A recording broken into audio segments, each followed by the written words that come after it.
So, welcome to the Leadership Passport, the podcast where we dive into journeys, challenges, and insights of school and education leaders from around the world. I'm delighted to welcome my guest today, Mr. Glenn Odland. So, Glenn is a senior leadership executive with International School Services based out of London, Ontario, in Canada. Glenn is a veteran international educator, leader, and speaker. He's led schools in both Canada and Singapore, served as a managing director in India, and presented at conferences around the world. His current roles include senior leadership executive with ISS, adjunct professor and IB Educator certificate program manager, academic at Western University in Ontario, and finally, IBEC Consultant for the IB Americas region. His workshops and presentations focus specifically on leadership and governance topics. He holds an Ed.D from Seton Hall University in Educational Leadership Management and Policy. Welcome, Glenn. Thank you. Really nice to be with you today, Kevin. You too. Thanks so much for joining me. Welcome. Good to be here. I understand that you're an adult third culture kid who graduated high school from a very small boarding school in the Andes Mountains of southwestern Venezuela. Tell me a little bit more about that experience. Yeah, well, that was a discovery that I made as an adult, obviously the adult TCK part, not till I moved to Singapore and a colleague gave me the classic called Third Culture Kids.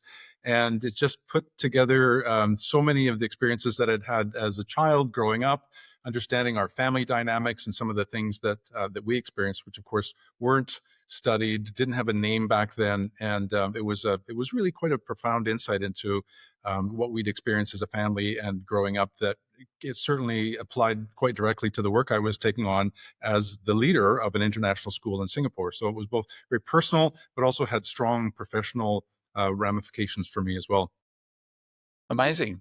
So a very non-serious question to get started. If your leadership style was a song or a movie, what would it be and why? I find these exercises quite difficult to choose from, dozens, if not hundreds of, whether you call them sort of favorites that have impacted your life or have stirred something in you.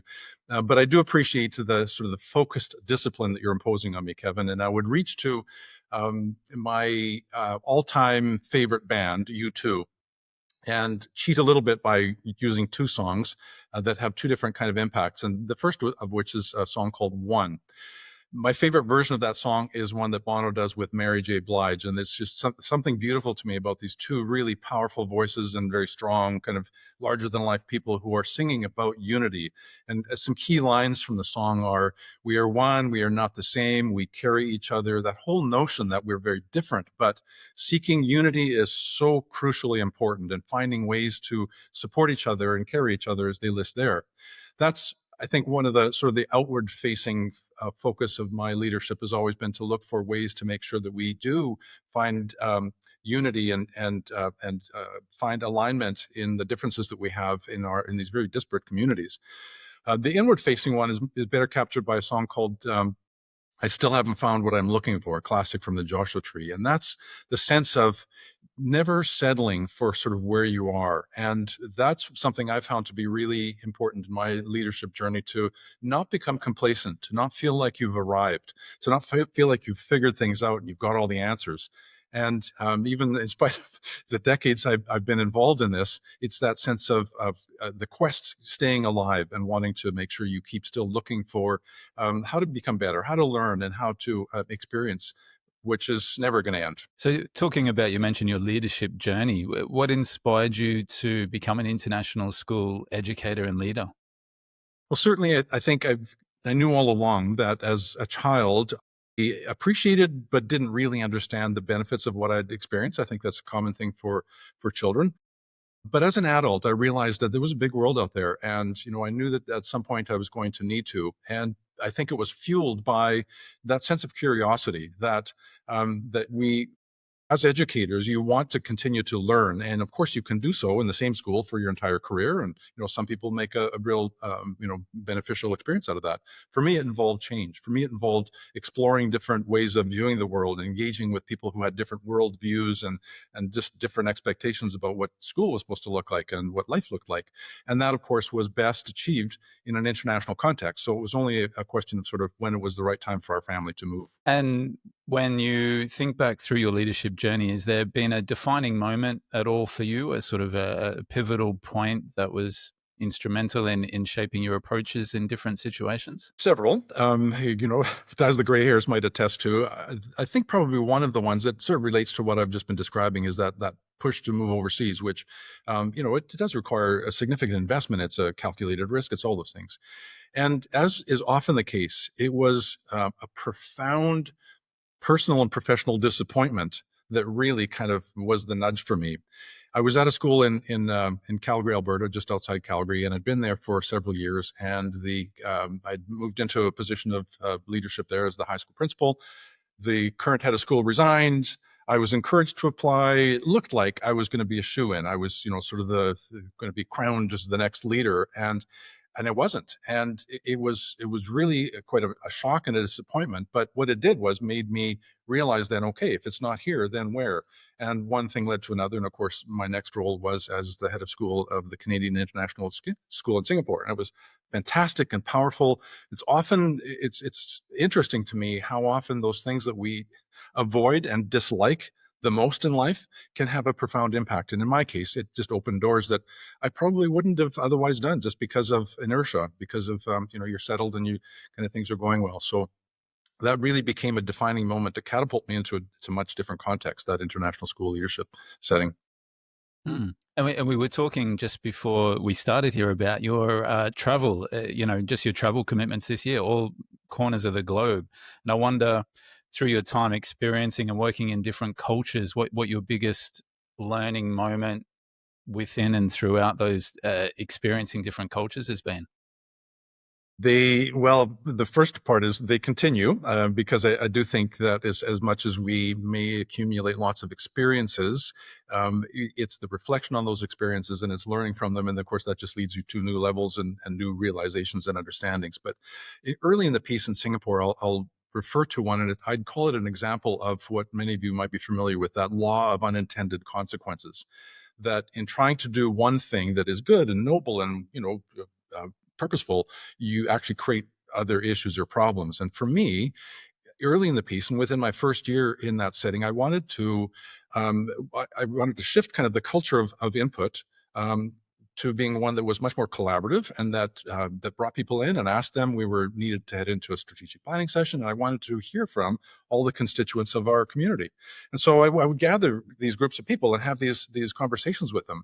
And I did so with real excitement for our Singaporean colleagues, and brought them in and wanted to, tell me what we should do differently and how can we change and become better and all the rest of this. Just hoping for all these, the things that people who had been there forever could share with me. And of course, crickets. No one said anything. I was disappointed at the time, and I hoped I didn't show it too much. And of course, it ended fairly quickly because it just wasn't the right setting. And of course, I came to understand that in that kind of a context, first of all, you've got department heads with their reports sitting in the same room. Well, they're just not going to speak up. And in that setting, my Asian colleagues, who I have so much respect for and who are so crucial, all of our host country nationals in operating schools have a powerful role and often very understated, behind the scenes, seldom recognized. Be careful. I learned to think through really carefully about how to achieve what I wanted to. There were other ways of getting input from them, but a group setting where everybody was sitting around the room and they were supposed to tell their brand new boss that they didn't really know, what was wrong with the school and how we should fix it. That was never going to happen. And so, yeah, I tried something that I thought was going to be really effective. And of course, it was a complete failure. But, again, you learn through those failures. Yeah, and speaking of learning through failures, you're talking about some of these nice ideas and approaches that hit the harsh kind of realities of the day to day and the situations and contexts we're in. I wonder, what's the toughest leadership challenge you might have faced, and how did you navigate it? So here I'll reach back to that same school that I was at for 10 years. So a lot of my early leadership experiences came from this school called Strathcona Tweedsmuir, which had a very active outdoor education program, continues to have an active outdoor education program. But on February 1st of 2003, we had a group of grade 10 students out in the Rogers Pass on a cross-country skiing trip. They were hit by an avalanche and 7 children lost their lives. The toughest challenge, of course, was managing the unthinkable event that had happened sort of under my watch as the high school principal. And it really just, it threw our entire community into a tailspin, as you would expect. And how did I navigate it? Well, it was only with lots of support, and it was only with that focus on. So the context was a reasonably small school, a high school of just over 200 kids. So I knew every one of the kids, had taught many of their siblings and many of their families. And you focus on the people, you focus on those relationships, you focus on the personal sort of needs that we had to support each other, to kind of live through the immediacy of that, and then grow past and focus on personal healing and deal with the academics and all the other stuff that's kind of our formal job. That kind of gets set aside because you're dealing with the people. And it was such a powerful reminder that's never left me that it's the people in front of you that you need to focus on. Yes, there are issues. We've got to shape policies. We've got to navigate challenging all sorts of scenarios that are often quite lofty, noble, distantly removed from the day-to-day reality of kids in classrooms. But never lose sight of that. And that really sort of powerful personal experience is one that has permeated my leadership and my life ever since then, as I think really powerful experiences like that will do. Mm. Now, I wonder, thinking back, if there has been one mistake that you can identify that's maybe shaped your leadership approach. There are so many constituencies that you're trying to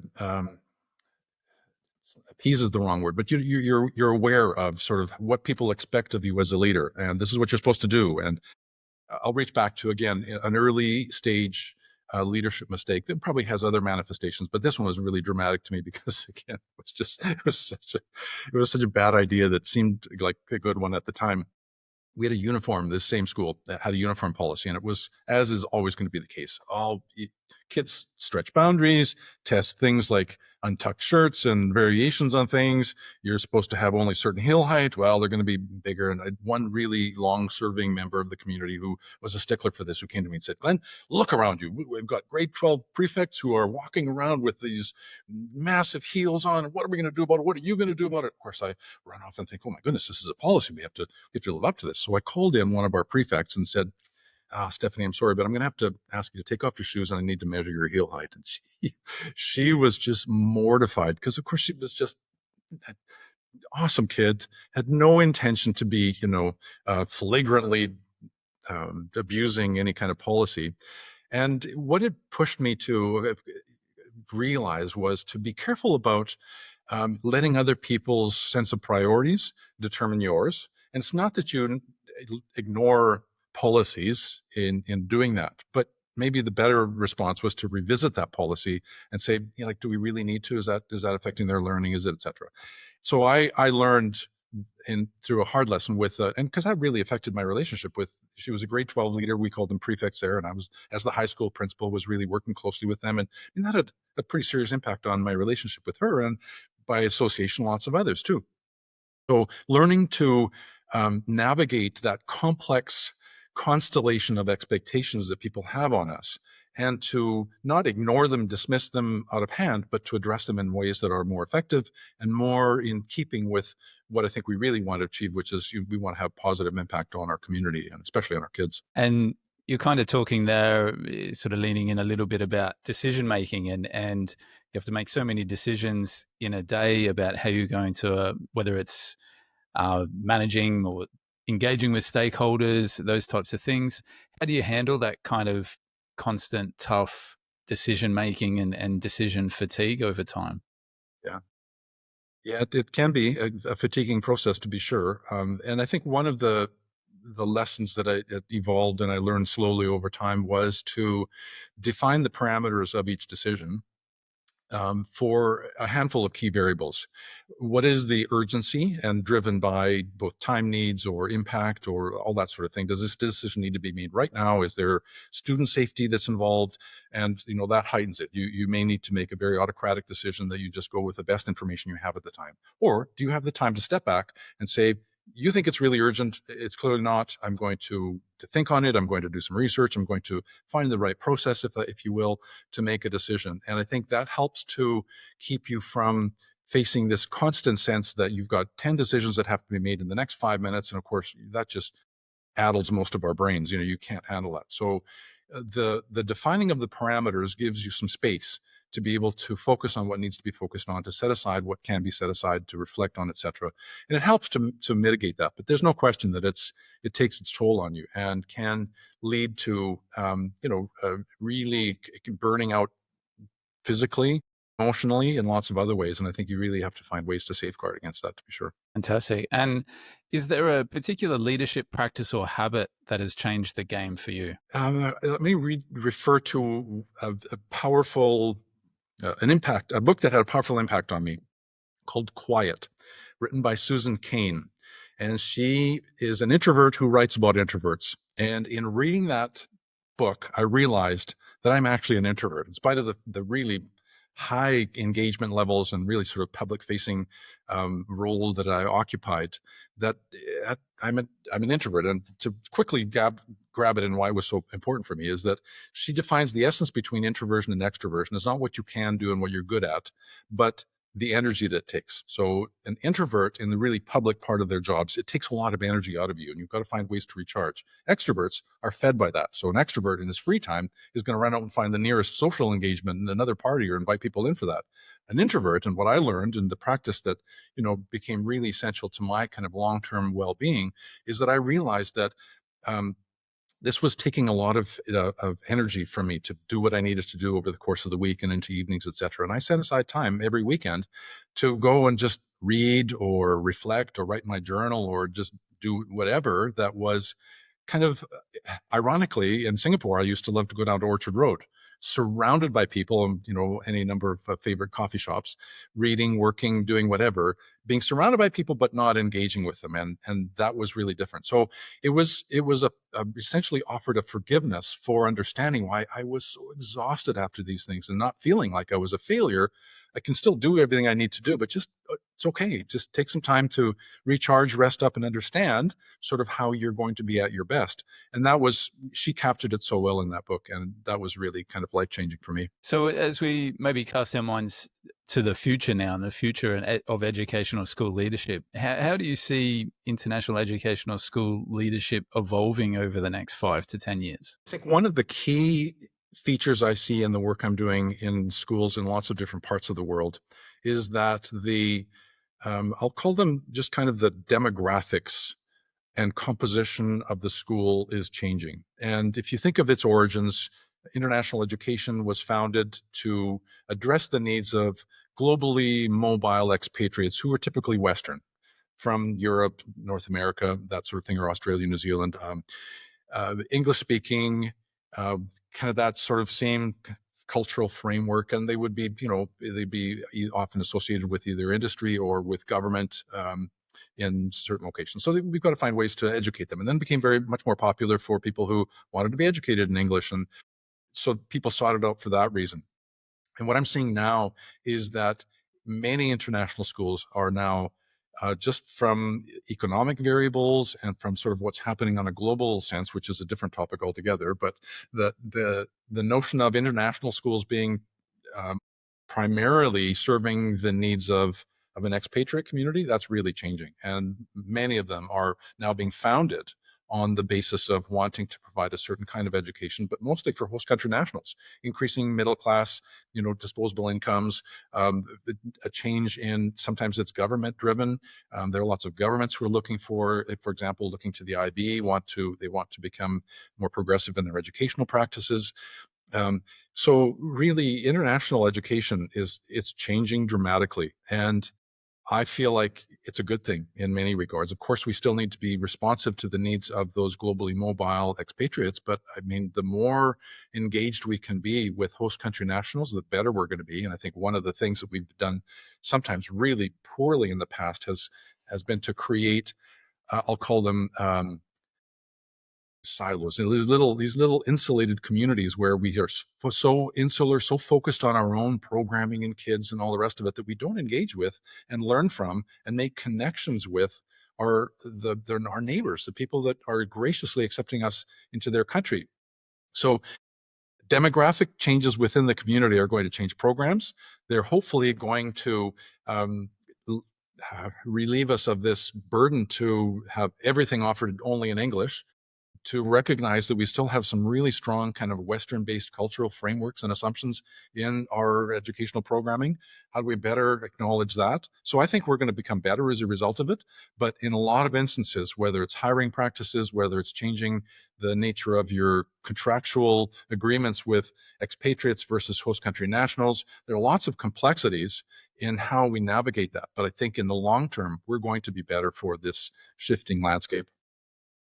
And it's a big eye opener for my leadership team and I at the moment. We're doing a series of workshops with ISS on DEIJ and related topics. And a big part of that is culturally responsive teaching and learning, because exactly that shift in demographics is what we see in our community. Yet our curriculum is very Western, and the literature that kids are reading, the approaches we're taking to a lot of things. It was a very big eye opener for us, and some definitely some work ahead of us to make sure that we're meeting the kids where they are, and they're not all expat kids.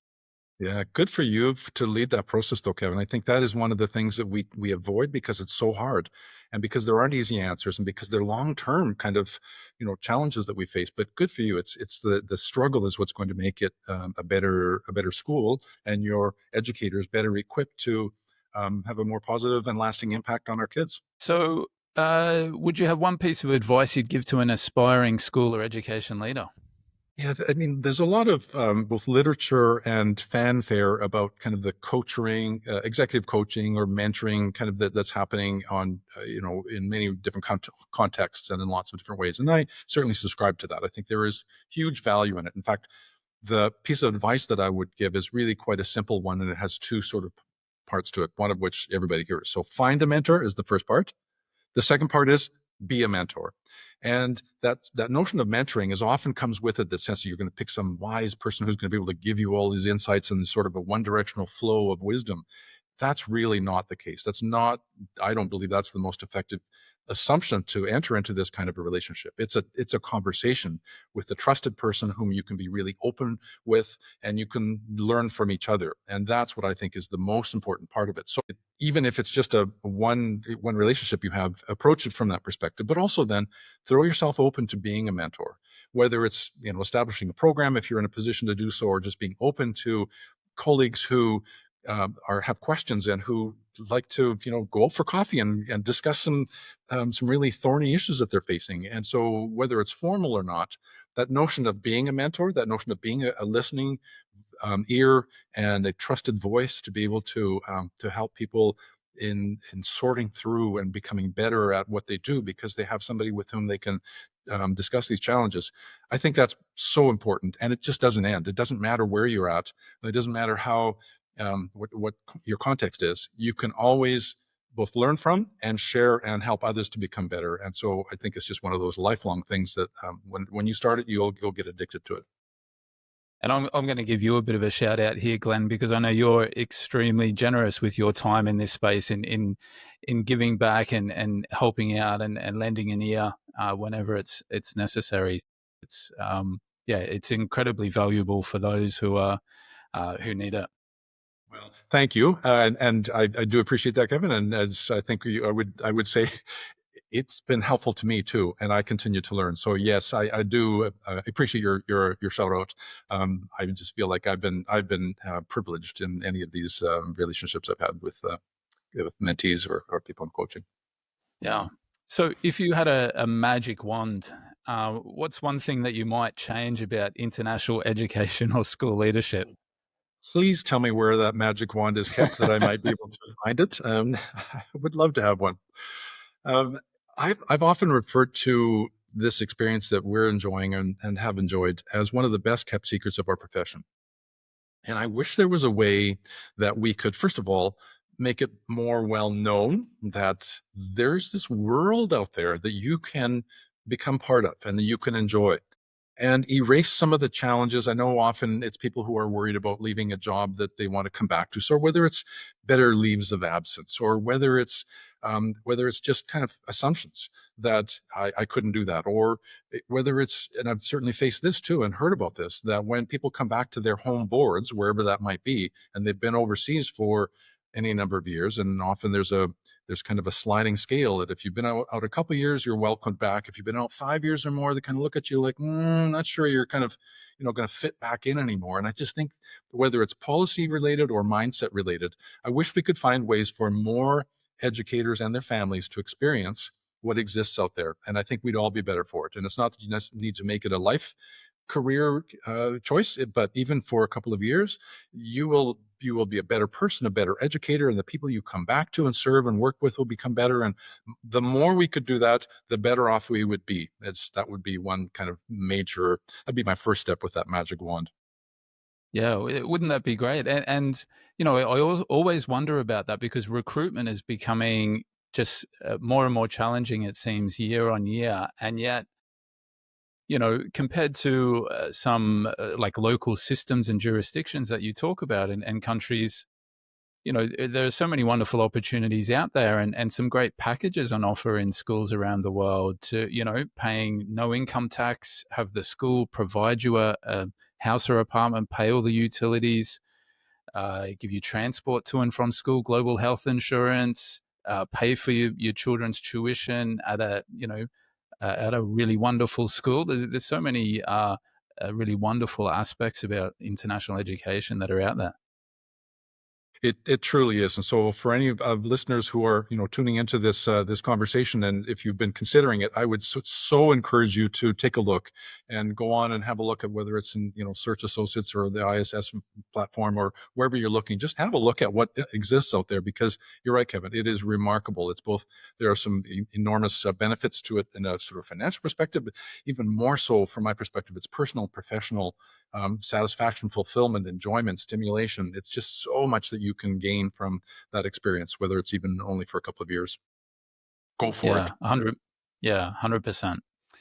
All right, so a couple of quick questions to wrap things up. Your favorite book on leadership? Two of them by the same lady, another Susan Scott, Fierce Conversations, and then she has another follow-up one called Fierce Leadership. And Susan is brilliant for finding really tight, insightful ways of challenging you. Well, give me one example. She's got a line in there that says, take responsibility for your emotional wake. In other words, the things that we say and do as leaders has an impact on people, and recognize it as that metaphor of you're a big boat out there and you can create a big wake if you're not careful with it. Take responsibility for that. She's got so many of those. So Fierce Conversations, Fierce Leadership, Susan Scott. One thing you do daily that helps you to lead better? Walk. I used to run, wore my hips out, need to get them replaced. Now it's walking, but find ways to stay physically active, and for me, it's about reflection and pondering and kind of processing. It's a bit of a sanity thing for me, always has been. And your way might be different. It might be swimming, it might be meditating, it might be yoga, whatever it is. Have a daily regimen that restores some of the physical vitality that we all need and we draw so heavily from in leadership. A leader, past or present, that you admire? I wish I could have met him. Nelson Mandela is somebody I always had such deep admiration for because of his capacity to experience something so profound and personal. And then when he emerged from that and stay focused throughout that on what the real goal was. And then when he emerged from that, he continued to stay focused and didn't let the personal suffering that he had made turn into, all the sorts of things he could have done when he became, powerful within that same context. I've just had undying respect for that sacrificial leadership that's so focused on the benefit of the people around him. And finally, best advice you've ever received? Hang out with 5-year-olds as often as you can.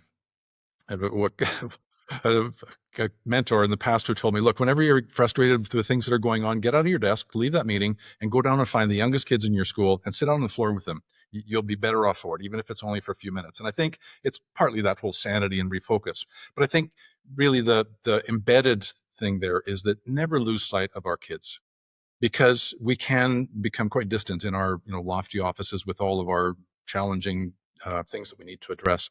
Just don't lose sight of why we're doing this. And the reminder is to get out there and sit on the floor with some kids, and you'll love it. You'll have a great time, and you'll leave better for it.